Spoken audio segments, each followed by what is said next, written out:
The Good, the Scaz and the Rugby, as always in partnership with our good friends at Allianz. Welcome back to the show, to England, generally Emily Scarra to the world. How much fun was Toulouse? We saw you having fun at the Sevens. Yeah, it was a lot of fun, thank you. You might be able to tell by the state of my voice. But yeah, it was good fun. It was nice to be in the sunshine. It was nice to be kind of out there supporting the girls, but in a non-official capacity. So yeah, it was good fun. And is that the upside to the season ending early, having a little break that you didn't think you might have? Yeah, exactly. So obviously we didn't make the semi-finals, unfortunately. But yeah, I guess that means that we still have to train because all our rest is aligned. So we've still got to train until the end of the Prem final. But yeah, I guess it means that you have a couple of weekends off that perhaps you wouldn't normally have off. So yeah, it's been good. But yeah. What about you, Elma? You were busy this weekend, weren't you? I went to Swansea where so much Afrikaans was spoken. It was a bit strange because the Bulls were in town. The URC team from Pretoria were there to play Ospreys. I was just pitch side. Speaking a bit of Afrikaans and then a lot of English in between. I was in Cork interviewing Simon Zebo a while ago, which was good fun. Where have I been? I've been around. I've been seeing, kind of what the common travel area has to offer. No Toulouse on my passport stamps, but, we'll get there. I also travelled just north of London to the beautiful St Albans recently to interview our legend of a guest for World Rugby, 7-time Grand Slammer, World Cup winner, most capped England player of all time. She's got an MBE for her trouble as well, and she's still strapping up those boots. Player coach at Saracens, Rocky Clark. Welcome to the Good, the Scaz and the Rugby. Wow, what an intro. Thanks, Scaz. It's been around a bit, haven't I, for sure. So, yeah, still somehow managing to tie my shoelaces up somehow. I don't know how you have the flexibility for it. Some days I don't, mate. I have to put my foot right up.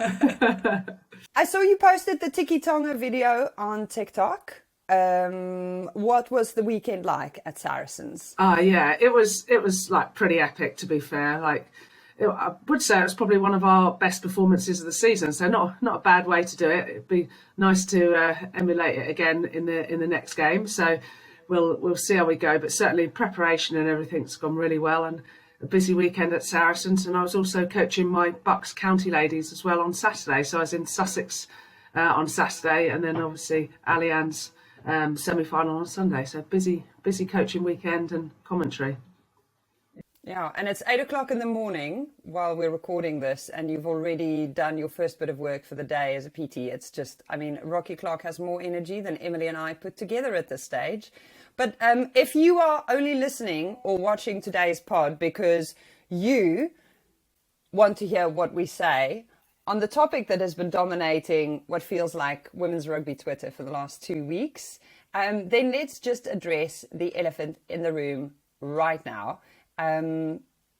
Rocky, your status as most capped player for England of all time is just absolutely incredible.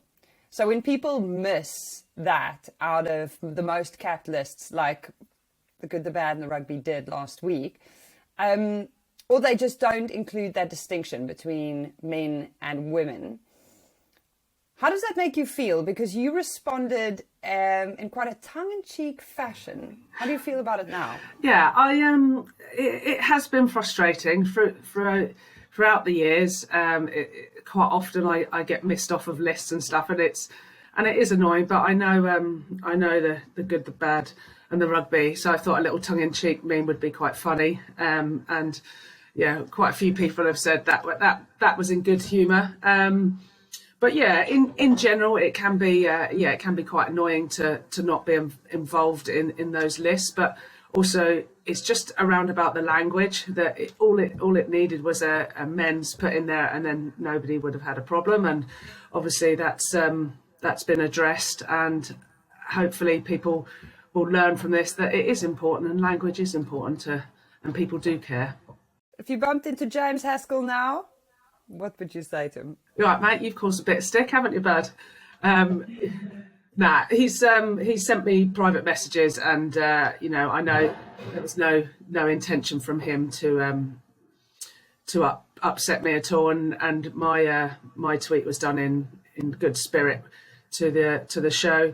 I would say to him, just probably think about how you respond to people in future, because we know that obviously was the catalyst to a massive Twitter meltdown about women's rugby and how he spoke to people, and obviously Simi Pam as well, about getting that right. And I think there's just massive learnings from us to take from this, that the power of social media, and in good ways and bad, that language is important and that people do care. So we just need to work together for the common good, for rugby in general, whether it's men's or women's. We've all got to support each other. I would like to see it put to bed now, and hopefully it just means that in future lists, myself and other females will be included in those lists, or it will be told as this is a men's specific list. You said in an interview before, you talked about equaling Jason Leonard's record, and that he was one of your idols, and while becoming the most capped player for England, it is just one more cap, but the overall meaning of this, the significance of it, to take that record, why is this record so important? What is so significant about it? You pull the jersey on the most amount of times other than anyone else, and I have no doubt that Sarah Hunter will be taking that mantle, and I think that Emily Scarrett will probably take it off of her. So it's something you hold on for a little.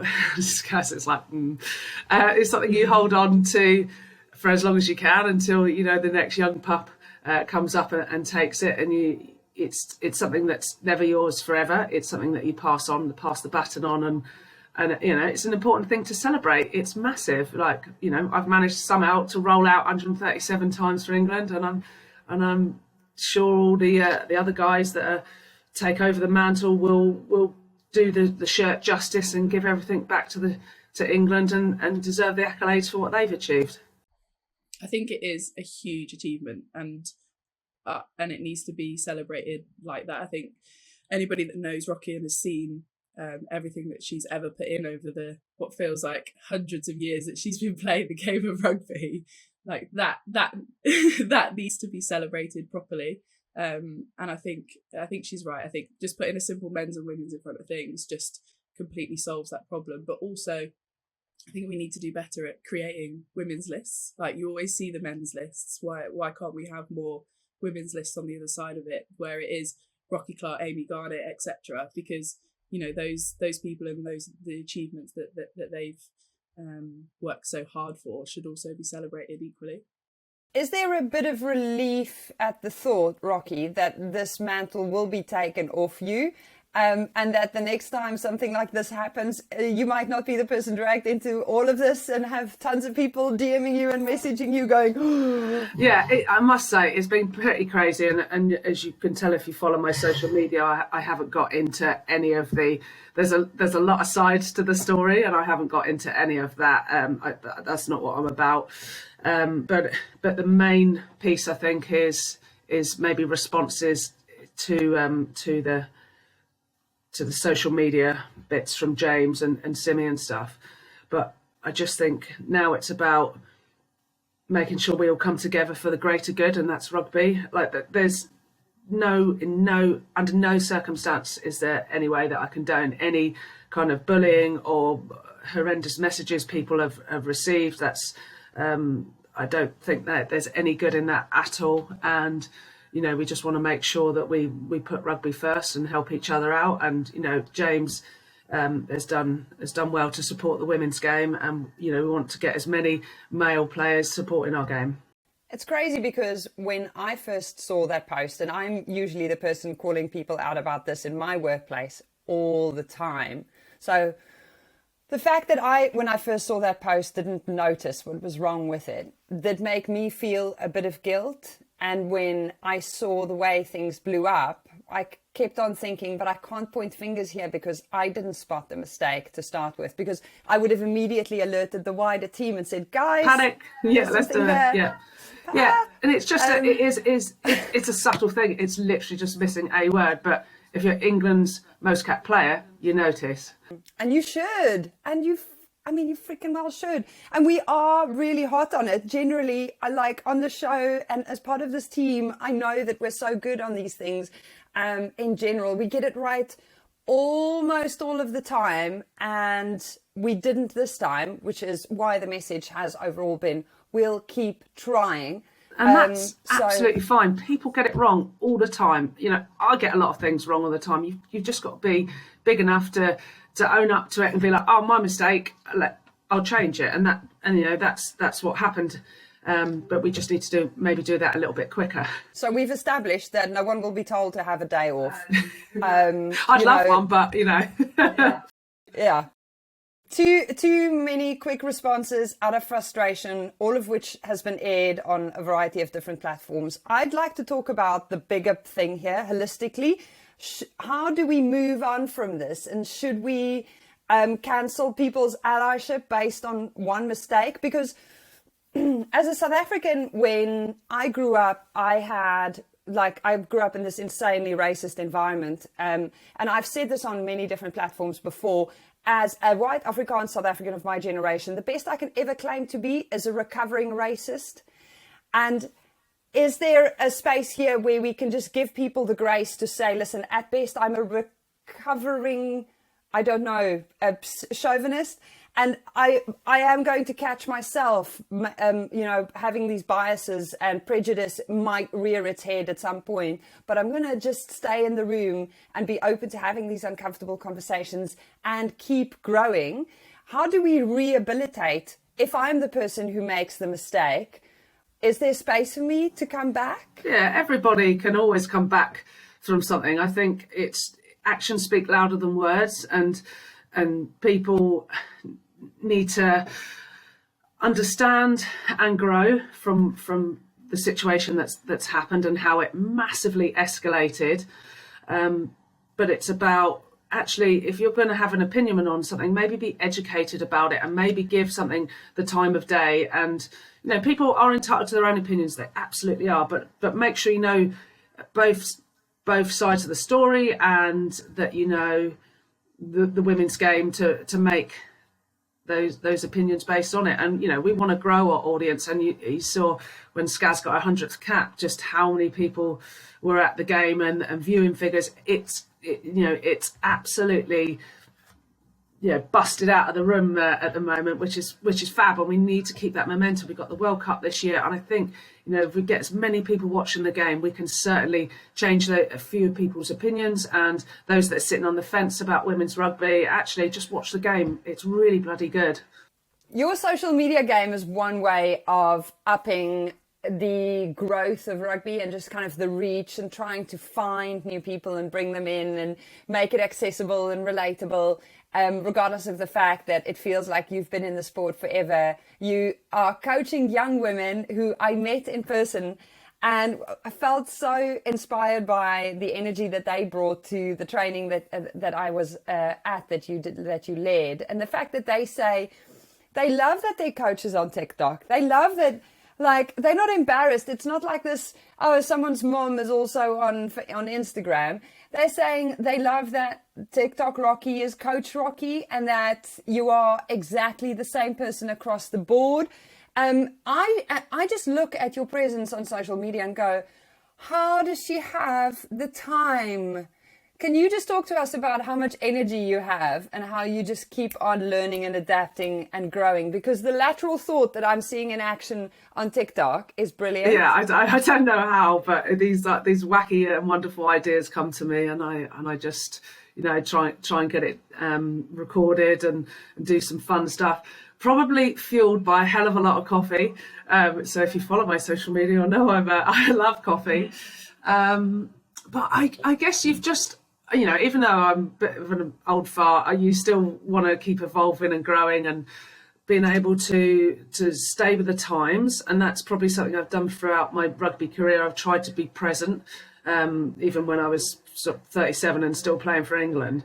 For me, this is probably the most profile I've ever had, which is absolutely crazy given the record that I've had. And obviously, me and Scaz won the World Cup together in 2014, and now I'm retired.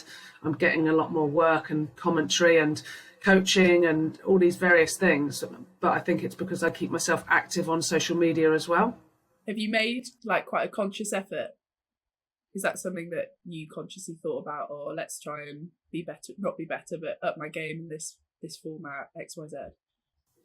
I think it's about just being present, and like, for example, when I do my coaching gigs or my commentary, to get it up and show people what I'm up to, and the amount of times I've had people contact me for coaching sessions or doing player appearances in terms of handing out awards and everything like that, it's been absolutely fantastic. And the amount coming from that, that's so powerful. It's like word of mouth, but word of social media.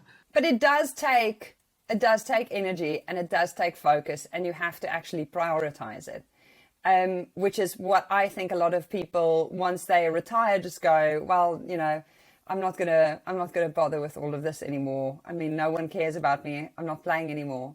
And you are clearly just not one of those people who's going to sit down and No, I've never been quiet, and I think Scaz can confirm that for sure. I just like to be involved. One of the first there at the party, being in the middle of it. But I just think I've got a lot to give still. I can't give everything to the pitch. And obviously I don't play for England anymore, and I can give what I can in a supporting role at Saracens as well as a coaching role. But I want to give back to the game, and I want to really, really get the game the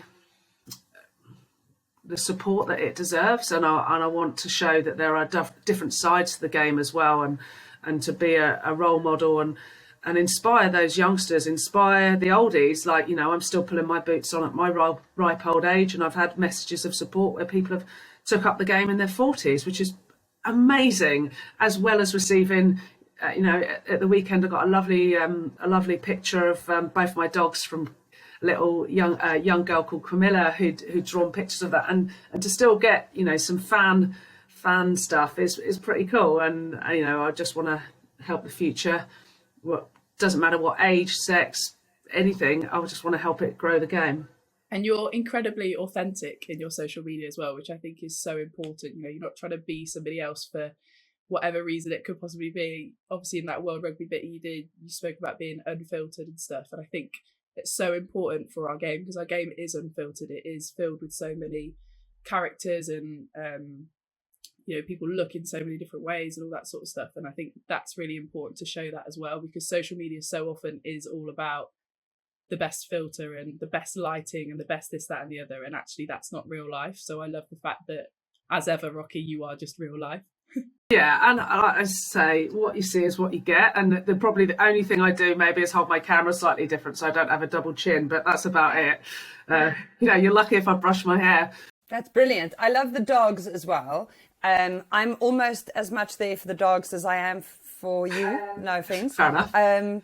Tell us about the dogs. For anyone who hasn't met the dogs on your social media yet, they are an ever-present. They are indeed. I think quite often I get asked to do some messages and pictures or little shout outs of support and stuff. So I generally have one of those in the pics, because they're really what people want to see, not me. But yeah, I've got 2 cockapoos, and they are lively, crazy, and I wouldn't be without them. One of them is Autumn, a little white one, and then I've got a little red one called Pumpkin. And Pumpkin tried to jump out the window the other day, which really stressed me out. So note to self, don't ever leave a top floor window open, because that literally gave me a heart attack. So yeah, honestly, they're live wires.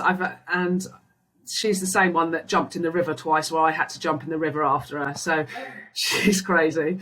And that is actually a TikTok I need to put up. That I love that you have footage of that. I jumped in with my phone in my pocket. My head went under the water.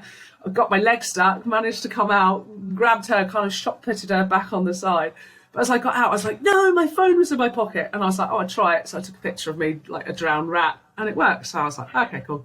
Brilliant. Well, that phone held on for dear life, which I'm very impressed by. I wish I had footage. I wish I had like a CCTV camera on the back of my house, because the other day we heard a massive thud coming from the bathroom window, and it's on the first floor. Went over to check, and Frank, my one cat, had been sitting on the windowsill of the bathroom window and was at this stage down at the bottom. Oh, so he'd gone. He had somehow jumped onto the windowsill. His girlfriend Tina joined him, and then the two of them were sitting there cuddling. And the next thing, Frank lost his bearings a bit, and he ended up down on the ground on the roof of the little shed down below. And we just heard this big thud. And when we looked out, there Frank was sitting like this. Eyes obviously the size of saucers. Not sure what just happened to him, because he had literally taken so flight, Pumpkin was trying to follow Frank then. basically. But what I can say is that I think this is probably likely to work out okay for a cat. I'm not sure about cockapoos and no, I don't want to try that one. So now we boil to death with all the windows shut, but at least my dog's safe. Oh, brilliant. Ruby Tui's cat had a near-death experience when we chatted to her. So something about coming on the show makes people's pets act up, or they just act up in general. Does this mean, because you said you were very into that. Rocky's dogs, does this mean you're turning the corner and becoming more of a dog person? Elma owns about 500 cats. Oh, I love dogs. I would have dogs, only we have reached our capacity. I have been told by Home Affairs that we're not having any more pets. The hotel has reached its capacity limit. So maybe one day I'll be allowed to have a pooch. Do you know what I really love about cats? They're like dogs, but they dig a little hole for their turds to go in, and then they cover it up. No, they don't. Right, they don't. It's funny, the ones I've had do it behind the sofa. Or throw cat litter everywhere. So my cats have a cat flap, which they really trained well to use. And they have nice big toilets outside that they dig into. And then, they put all of their business away, and I don't have to pick it up and carry it around in a little plastic bag. So I'm just a really lazy pet owner, actually. Fair enough. It's easy, isn't it? Okay, so let's talk about the serious business of Saracens making it to the Allianz Prem 15's final. Rocky is absolutely beaming. Could you be more chuffed? It was an amazing day, and I was on comms and I was trying to kind of hold it together, but it was amazing. And any team that can turn over Quins in that fashion, I take my hat off to. And Saracens, everything just gelled for them. And the physicality, their line speed and defence, that rolling maul that all top four semi-finalists have really, really strong mauls. And it's just horrendous to try and stop. And Saracens' steam train did the job. So, yeah, very, very happy. Were you keeping it together, being impartial on comms? I tried to be, but it kind of, the game was so one-sided. It was tough, but certainly I was trying not to, do cartwheels along the commentary box. Tell me about the work that goes into getting that Saracens pack to play the way they did. The impact of those forwards cannot be overstated. And you have a direct hand. Very small hand. Credit has to go to Chippy, who's our new forwards coach, who's come in this season, and he's just brought so much in. He was obviously one of the men's players and coaches both the men and women, and he's just brought in so much energy, so much detail, and it's been amazing to learn off of him as well. So much goes into it, and we knew going into the game how strong obviously Harlequin's maul was, so we did loads of maul defence. So I was getting cut in half in defence, being a little body for them to smash. But the forwards you have there, Marley Packer, obviously player of the year, amazing athlete to have in your team. She's again just like a ball of fire, just flying through everybody, and she brings so much energy and so many swear words, especially when you're on commentary having to apologise. But she's a cracking player, and she gets better of age. No idea how, because I didn't, but she's certainly done it. And then obviously Poppy Cleal, absolute force to be reckoned with. Like one of the best players I've ever played with, and she knows the game inside out, doesn't she? She's such a rugby bore as well, and knows how to handle a game and the pressure and be a big player in all the hard games. And obviously Fleeto's flying around the park, and Hannah Bottom, and the whole pack just deserves so much credit, and they just need to bring it again next week. Obviously, other than losing Zoe, which is obviously a huge shame, have pretty much got everybody back, haven't they? I think throughout the season, you've been without a couple of them along the way, like you say, some of the properly big players, and it just seems fitting that actually they're all back, they're all firing, kind of ready to really get stuck into it. Exactly. And I think a massive turning point in our season was getting Alev Kelter in. She was and is huge for Saracens. I was defending last week, and she was just running line. It was just touch, and I was like, I don't want to get in your way. You're literally going to cut me in half. There's going to be 2 parts of Rocky just, bananaing down onto the floor. She was, absolute rocket. So having that kind of firepower in your back line, obviously, Holly Aitchison has shifted across to fly half. Her kicking ability, like threat on ball, getting the ball out wide, just putting the people away, like, wow. And her 50-22 was mega, wasn't it? Yeah, I was literally so like good. That. Woo! It was so good, so good. How have we not spoken about Lottie Clapp's my goodness, we were laughing about this at training on Tuesday, right? What the hell? She kind of goes in the right place, and then she backs off, and then she goes forward, and I was just really scared she was gonna embarrass herself, and she did a bit, to be fair, but what I really loved afterwards is that you saw Bottoman showing her how to flank, was getting on the floor doing a demo for her, because she had no clue, and she was like, I don't know what I'm doing. I was just like, maybe that's something we need to run through in case we're ever in that situation again. Put your shoulder behind the prop's butt, and then go in Tower of Power or bear crawl position. You're all good. Tower of Power. Yep, I'll prop chat. Love that. Okay, so we need to give a shout out to Molly Packer, England Women's Player of the Year award winner at the RPA Awards. The RPA Hall of Fame award went to Katie Daly-McLean, and the Allianz Prem 15s award went to Sadia Kabir. So very warm congratulations to all of the winners. We are here for all of your success, and this is such an exciting part of the season. I love that everything is just building towards all of these finals and like awards floating about, and just generally this sense of triumph and celebration. There's Exeter and Bristol. Exeter's big celebration because they're into a final, a game that went all the way to the wire. I mean, that was huge. The Chiefs' back was just as dominant. I love that women's rugby is being, honestly, I'm sorry, Emily, but led by the forwards. Yeah, it's always been that way, really. Yeah, but if you look at the success of England, why are they so good? Because their forward pack is amazing, and then they just give the backs the opportunity with space to go and finish off stuff. But they're quite happy to roll their sleeves up, do the dirty work, and when you've got 8 powerful women working together for the same cause and technically on it, like that rolling ball is so hard to stop, and you don't want to get anywhere near it. It's awful. It's like 8 Sarah Burns running at you. It's horrific. You don't want that.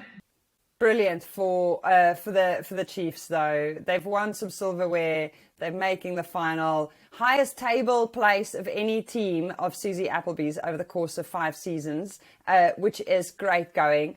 And I love that she said in the post-match interview, I also loved that it was broadcast on so many different places. I just switched because I could. I was like, oh, I'm just going to watch it over here for a bit. Oh, no, now I'm back on the BBC. It was just brilliant. But Susie said at the end, there's no head dropping going on in this club. It's unbelievable. They are fighters and they will fight till the end. And that says so much, the fact that at no point do they just go, oh, gosh, okay. and they're just in there the whole time. I love the when you play character that against they've them, shown. the amount of noise coming from them, and everyone is obviously working towards a common purpose, and their forwards again are amazing athletes, and you know the threats they've got in the backs. It's so hard to play against them, and we know obviously just 3 or 4 weeks ago, Exeter absolutely undid Saracens, and I think it was a loss of 54-12, I think. Like, so, you know, that's going to be playing on the minds of Saris that, well, they did beat us before by quite a convincing margin, and that's got to give confidence to Exeter. Exeter, you've got to take your hat off to them. They've done brilliantly, and Susie has steered that ship tremendously. And again, another taliswoman that came in January, obviously Hope Rogers, who has been scoring tries for fun, left, right and centre. She must be on at least 12 by now, and she is a world-class prop, and just how she lifts the team, and she brings that physicality edge as well, and that's what Exeter base their attack on, and their dominant, their line speed, dominant collisions. Like, you could see that Bristol struggled to break that down, and then obviously the comeback of all comebacks for Bristol, amazing. Like, you thought they were dead and buried, and those guys came back and nearly won it, and you know you're cheering for either team because you're like, all exciting, and then obviously Exeter scored in the last couple of minutes, and it was done. But you know, what a brilliant semi-final, and they're the big games you want to see, don't you? The exciting, you know, lots of drama games, and hopefully we'll get the similar sort of drama in the final as well. I think the final could be no dead rubbers. I think the final could be a seriously spicy affair. I'd love to know who's refereeing it, because they need to be on the money. You think of those two packs, it's almost Exeter's multinational pack v Saracens' almost English pack. And let's be honest, any other country always wants to get one up on England, and if they can do it through a domestic format, I think I can't even imagine some of the conversations that are going on in these clubs right now in terms of how they're planning to undo one another. But yeah, I think the referee is going to be in for a tough old day at the office, that's for sure. I loved Poppy Cleal at the end of the match when someone said, "No, you're potentially facing Chiefs." She's like, "No, we'll have them." That's what you want from your leader from your pack, don't you? You want people to stand up and want those hard battles, and we got this. Great confidence. So I love when you talk about rugby. I can hear the person in the coach inside come out about the things that you love seeing, and your motivation, and the fact that you just want to kind of positively reinforce the growth spurts and the little like great things that you notice. You are a level 4 qualified coach. That's no mean feat. Yep. So obviously I did all my coaching badges from, I think 2002 was my first one, my level 1, and I've managed to step up and go through them. Level 4 it is really tough. It takes, I think, a year and a half, but the amount of growth you get from it, and understanding, empathy for the game, and also the reassurance that you're doing things right, which is really, really nice. And for me, I've always been somebody that looks after my players and likes to get to know my players. And one of the sort of light bulb moments for me was, actually, you're doing a good job, because I bother with the players that maybe don't get very much game time, as well as, you know, the players who are your superstars. You've got to put the same amount into both.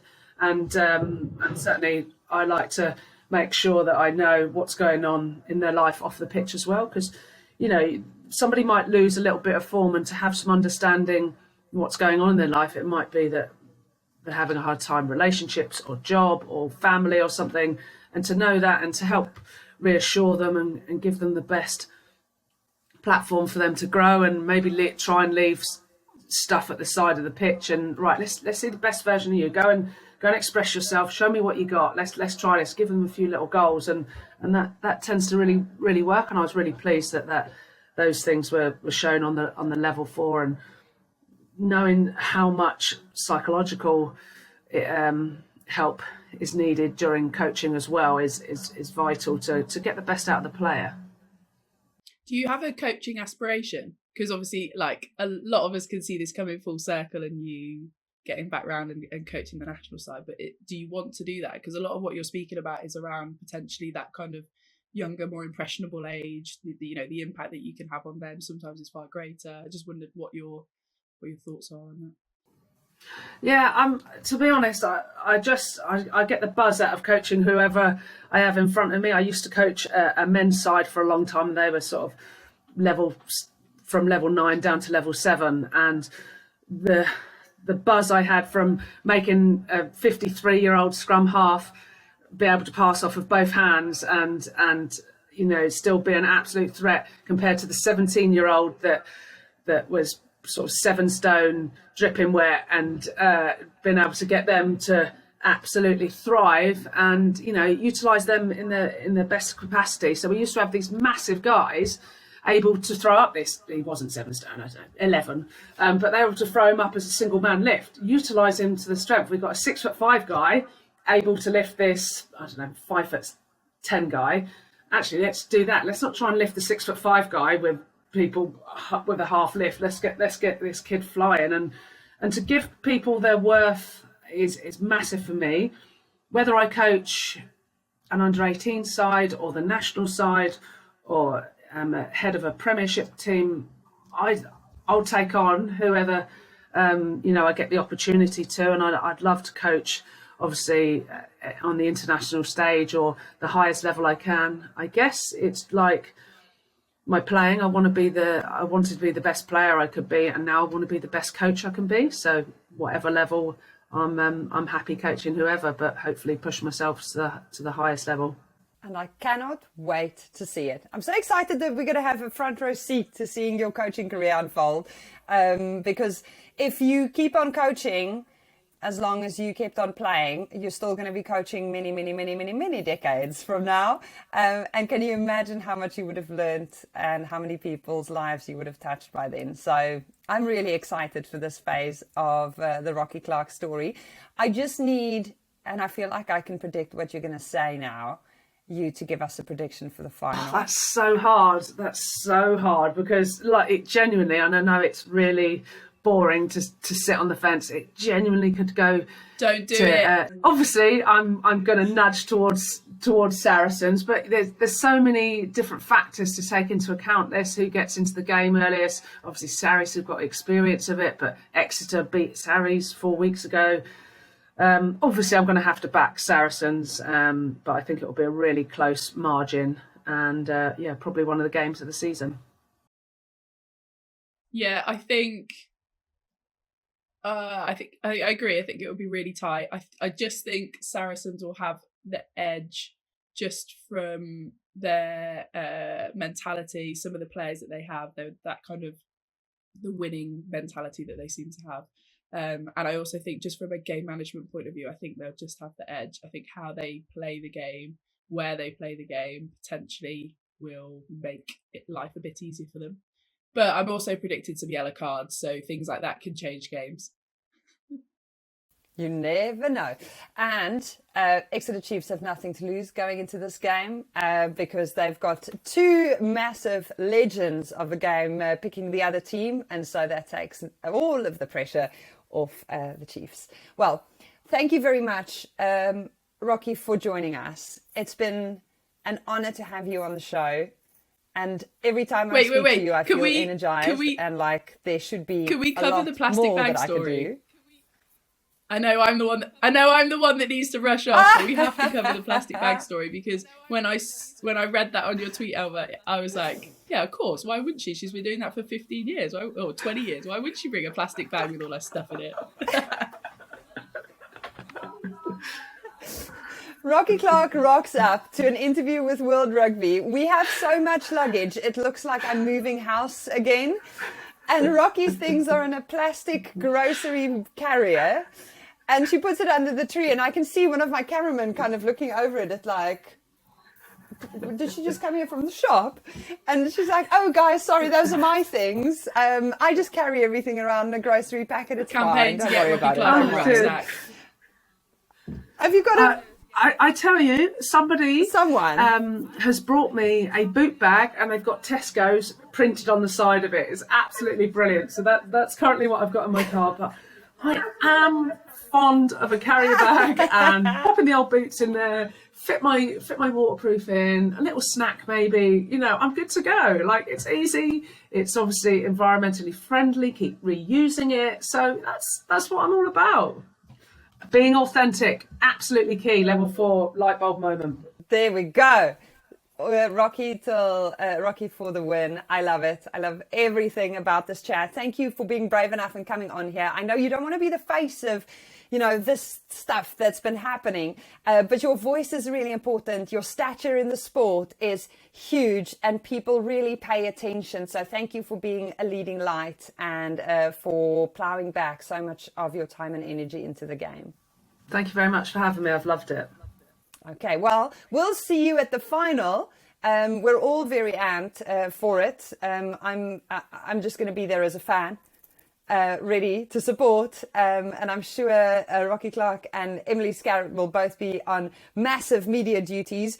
So come on down to Worcester. It'll be my first time there. And then let's make a really great big day of it on the Jubilee long weekend. We will see you again soon, Rocky, and we'll see you in Worcester. This is the Good, the Scaz, and the Rugby. We'll be back for more. Thank you so much to our friends at Allianz for being our partners on this wild ride. This is a Folding Pocket production, and special props to our superstar producer, Shira Kilgallen.